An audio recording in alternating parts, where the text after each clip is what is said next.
to LSB Feasters, Radio Channel, and Travel Corner. Have you ever had one of those radio stations you just didn't get? You didn't understand why it existed? This is one of those radio stations for me. It's 94.9 GLR, Greater London Radio in London, of course. It's from August 1988. Now, in 1988, BBC started an FM radio service just for London. It was targeted to younger listeners, in their 20s and 30s. It just never really clicked. GLR was just always a troubled station in London. In the late 80s, it was kind of like it was too hip for the room and people didn't get the music. It was just kind of out there. And then by the late 90s, GLR became, what's the best way to say this? Kind of self-obsessed and grossly self-indulgent. The programming was dominated by a lot of talk, but it was kind of on subjects of micro interest. In other words, just stuff most of the general population didn't care about. It was kind of like, picture NPR on steroids. It was kind of like that. I made a trip to London in 1998 and I made this recording. But I did not understand this station one bit. Maybe you get it. If you do, let me know in the comments below. BBC also didn't get it and actually blew the station up in 2000 and relaunched it as BBC London Live, featuring mostly talk programming that was really geared towards London. This air check features Pauline McLynn, who in addition to being on the air, also was an actress featured in TV shows like Father Ted and Ballykiss Angel. If you get this station, just explain it to me, Lucy. If you like the air check, or you understand it, or you don't, give it a thumbs up, just to make me feel better. And also feel free to subscribe to the station. And after you subscribe, go ahead and smack that bell. And then you'll get updates whenever we post something new. All right, let's do this. Get set to scratch your heads. Going back to August 1998 with Pauline McLynn, 94.9 GLR, Greater London Radio. On the virgin line, take a chance, on the free, take a chance on the free. Well, GLR took a chance on us, and it really paid off for them, didn't it? It did today. Big style. Well, thanks to everyone. Thanks to David. Thank you. Thanks to Tim. Thanks to Chris. Thanks to Ray. Thanks to JD and Rick for coming in and giving us a bit of live music and a bit of professionalism. Thank you for the music. Excellent. That was The Crack at Dawn, and we'll be back next Saturday. Same time, same nonsense. Coming up next is Pauline McLynn. Take it easy, London. We'll see you next week. Bye-bye.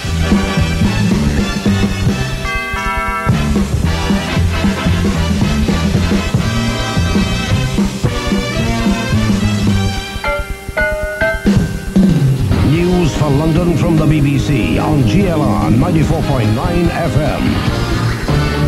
Russia's being warned not to go back to communism to try to solve its economic crisis. President Clinton's due to visit Moscow on Tuesday to offer his support. Jim Saxton from the American Congress says Moscow must work on faster privatization and tighter spending controls.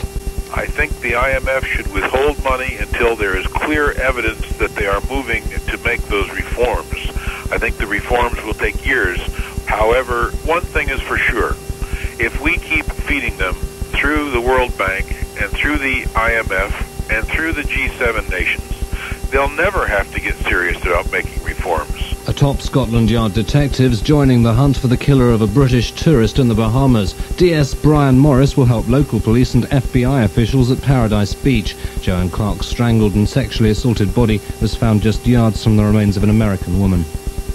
A man's been murdered at a block of flats in southeast London. Police say Alan Raymond from Peckham died from multiple injuries. A man and two teenage girls have been arrested and released on bail. A 16-year-old boy is in hospital after a knife attack in Southall. A teenager was set upon in Abbots Road. A man's been charged with the attack and two youths have been released on bail. Londoners are being urged to help rid cricket of racism. A tournament's being held at Hainault in East London to draw attention to the problem. Organiser Mike Marcassi hopes it can be hit for six. Hit Racism for Six-a-side cricket tournament in Hainault today is a unique event. It's the first anti-racist cricket festival ever held in this country. Undercover drugs officers are being drafted into tonight's Verve gig at Slane Castle in Dublin. 80,000 fans are expected at the event. There'll be a total of 400 police on duty, with a helicopter watching from overhead. Researchers are claiming school textbooks on sex education are chauvinistic and boring. The study found guides prepared for 14 to 16-year-olds rarely mentioned love or emotions. It also accuses them of ignoring many important elements of sexuality. Football, Chelsea have won Europe's Super Cup final, beating European Cup winners Real Madrid 1-0 in Monaco last night. Uruguayan international Gustavo Poyet scored the winning goal 9 minutes from full time. The annual fixture pits the European champions against the Cup winners' cup holders. There are several London sides in Premiership action later. West Ham travel to Coventry, Tottenham are away to Everton, and Arsenal play host to Charlton at Highbury. Wimbledon meet Leeds at Selhurst Park for the first time in the top flight. Don's boss Joe Kinnear admits his side only just came out on top in their last encounter. Yeah, that's true. Yeah, I think it was the only penalty that we got in the last 5 years when we won 1-0 last year. So, but they're always tough games because George always got his teams well organised, as you well know, and you know, George will be coming to win 1-0, and we know it's going to be very hard for us to break them down.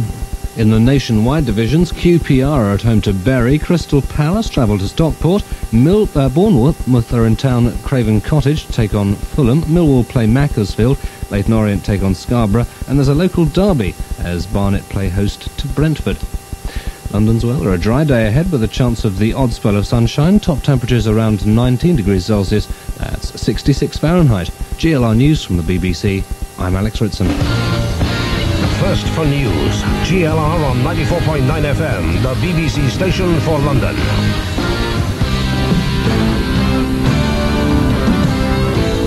GLR 94.9 from the BBC with 2020 travel. On the M25 there's an accident earlier, junction 17 to 16, that's Rickmansworth, round to the M40 interchange near Uxbridge. It's now been cleared from the anti-clockwise carriageway, but there were tailbacks back to junction 19 earlier, and that's obviously taking a little while to clear. The A103 Hornsey Road in Holloway, that's closed for roadworks by Tollington Park until around 2 p.m. this afternoon. Also repairs at the junction with Seven Sisters Road as well.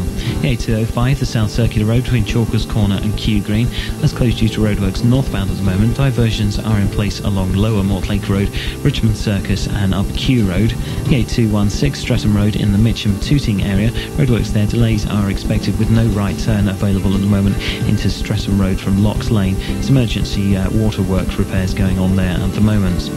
Strand Lancaster Place, the A4, there's delays there at the junction with the A301 as there's a big crane working on the Strand today, slow around the Aldwych area as a result. Public transport, Silverlink Metro, services between Gospel Oak and Highbury and then Islington, they're replaced by buses from 2 p.m. today until Tuesday morning as engineering work is underway at Camden Road. On the Docklands Light Railway, no service this weekend between Poplar and All Saints, buses replace trains there. And on the Underground, on the Northern Line, no service this weekend northbound between Kennington and Camden Town via Charing Cross. Again, buses replace trains there as well. GLR 94.9 from the BBC, I'm Rob Lee at AA Roadwatch. Hello, good morning, it's me. It's good to be back. Me. Pauline McLynn in your hearts and more spookily in your homes from now until 12 o'clock. I'm here.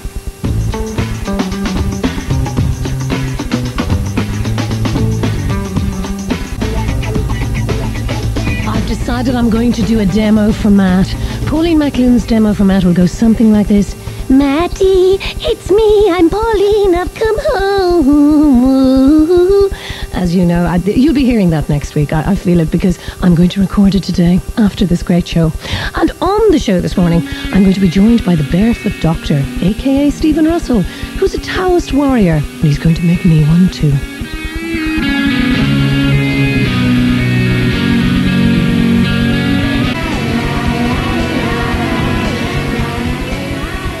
Whoa, that was Echo Belly there and King of the Curb, and before that we had the Stone Roses and Fool's Gold. I've got to say about these back announcements that I feel about them that even though you must know what I've played, the moment's gone then. However, they love me to do it.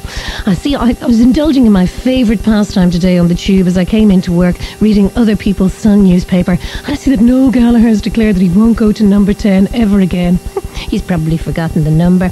Well, I bet Tony and Cherie are just crying salt tears out of their eyes over that one.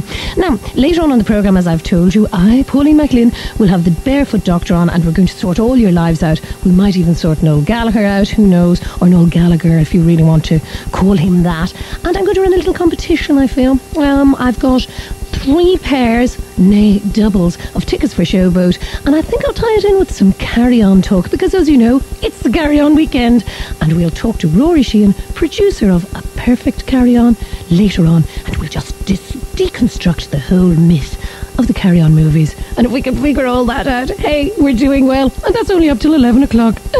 Anyway, here are the fun-loving criminals.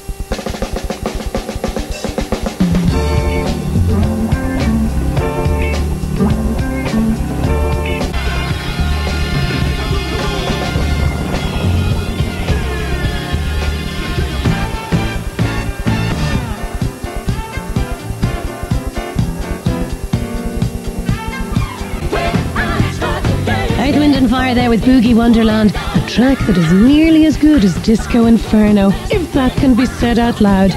But here's something completely different. It's the gorgeous Moya with The Travel.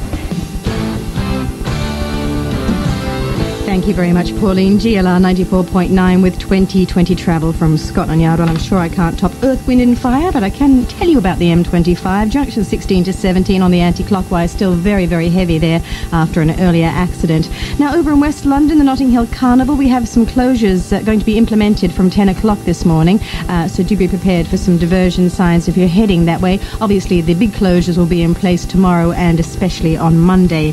Central London, Queen Street Place at Upper Thames Street westbound down to 1 lane. That's because of some roadworks to do with the burst water main, so do watch out.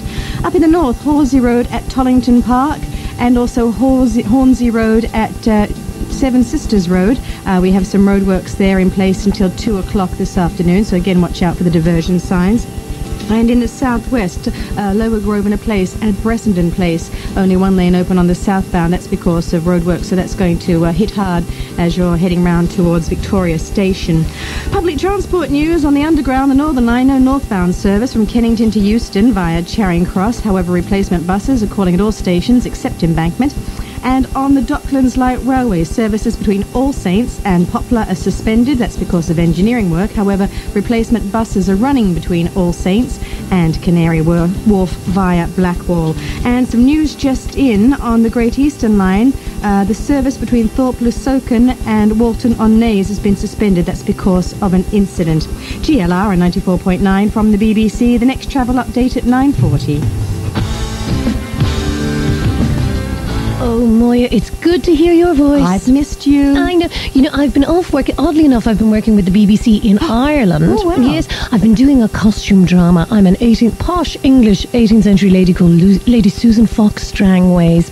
So I've been wandering around beautiful 18th century houses in corsets, you know. How many petticoats? Oh, 3 at one stage in that good weather. Oh, because you can tell your star status by how many petticoats they give you. Oh, well, I had one really big humpy sort of duvet-ish one, so I must be very good. Absolutely. Fantastic. But as a result, of course, unless you've got a satellite dish and the power to change the universe, you can't get GLR. No. So I couldn't hear the travel news. I didn't know what mayhem there was. It was as riveting as usual. It was as riveting as usual. Now, Moya, please, remember your employers are out there listening as well. They must know, the public must never know the fun you have in that little booth of yours, you know.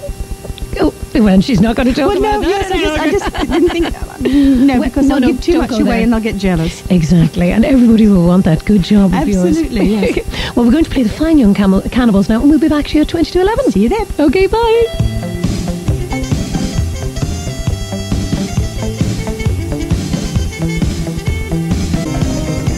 Fine Young Cannibals there and Johnny Come Home. When I was indulging in my favourite pastime of reading other people's papers on the tube, I saw something that would have brought shame to me. Oh, only last season, Dwight York's in trouble. The front of the Sun says he's made, an orgy-ish video. And you know, big Egypt that he is, he obviously has more money than sense. I just looked at it and thought, he's Alex Ferguson's problem now. We don't have to worry about him at Aston Villa. So, you big Egypt, Dwight York. Sorry, I'm quite excited about it now, so I can't speak properly.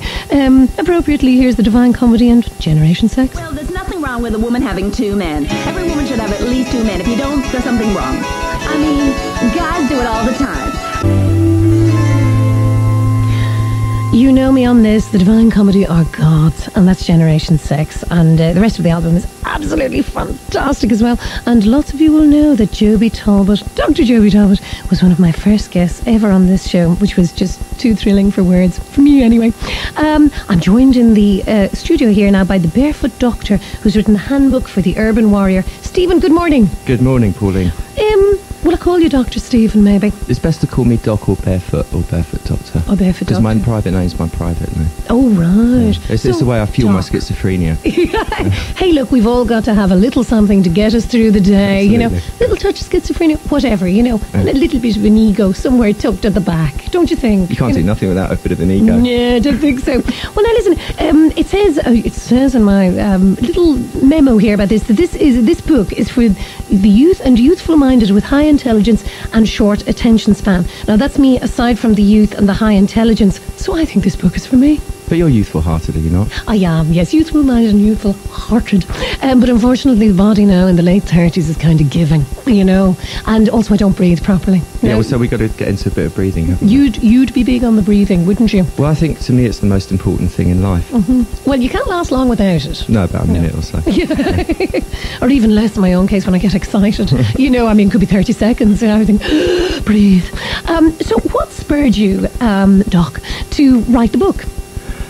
Well, I've been 21 years of working in the field of human theatre, and I write a column on a magazine called Spirit, which was becoming so popular that I just suddenly thought one day, looking at my combat trousers as I was sitting on a train, it suddenly clicked: Urban Warrior. Yes. That's what I am. That's what, you know, that's the kind of the image that I'm dealing with, and just thought, sort of put a book together of all the knowledge that I know as it comes off, you know, because I treat sort of 60, 70 patients a week. Well, you practice Chinese medicine and all that. You're a martial arts expert, which I hope we don't have to try out today. Just don't start on me. Oh, I know. Well, I won't be rowdy, and I hope none of the rest of my guests will, because I don't want you getting ugly. So you put it all down. Now, you're not just an urban warrior, though. You're a Taoist urban warrior. Now, did I get that right? Do you say Tao or You can, or do they usually say Taoist? Taoist, Yeah. Taoist, as if it was a D, right? Yeah. Because I want to be quite, you know, sort of with it later and saying I'm becoming a Taoist warrior, because I would like to be one. It seems to me it's a very centred kind of way of life, isn't it? It's back to basics. You know, just for yourself and your body and how you treat your surroundings. And other people around you. And other people around you. But you make the point at the beginning of the book that you've just got to be prepared, if you're going to change your life, to, initially anyway, to, you know, get all your ball rolling on this, you know, this way of life, that it really is a huge change for the people around you as well, and that you just don't know the knock-on effects. What would be bad about that, for instance? What should people look out for if they're going to I think the main danger is if you're in a one-to-one relationship and you go through a kind of an internal spiritual change and your partner doesn't come with you on it. And this happens quite a lot, and that causes a split up of a relationship often. But it is a good journey. Is it because it's a hard journey you think people don't want to go on it as well? I think it's a kind of an inevitable journey at some point or other in your life, even if it's just right on your deathbed. So kind of in a way, the earlier you start it, the easier it will be in the long run. But it's actually a lot more, once you get into it, it's freedom, and there's a lot more enjoyment in true freedom than there is in sort of the bondage of the trappings and bondage. Bondage is a bit restrictive sometimes, I find. Now, that's just me and my life. So how would a person start? Now, in the simplest way, to say they're in the middle of the rat race, they're in the middle of town, the urban nightmare, which can be wonderful as well, I mean, obviously, but how do they start just making little changes to just sort of centre themselves and get the old chi going and the yin and the yang all together the way they should be? Okay, well, first thing is that they could start by imagining that they're in an adventure movie and that they're a warrior in an adventure movie. It's like science fiction and the world's kind of crumbling around them. You know, there's a threat of imminent global economic collapse, socio-political breakdown, meltdown. We're there. Yeah? And you just pretend terrifying picture. Yeah, you pretend you're a hero in a kind of war movie, really. So that you've got to stay relaxed and you've got to stay centered. I mean, that's a nice kind of image to start with. Breathing, obviously, as you said before, is the most important thing. Because when you can take nice, regular, deep breaths and not hold your breath, that's the main thing, not holding the breath, that centers you immediately and makes you relax. The next thing is getting your awareness to come back a bit into the middle of your brain rather than out in your eyeballs. Because we spend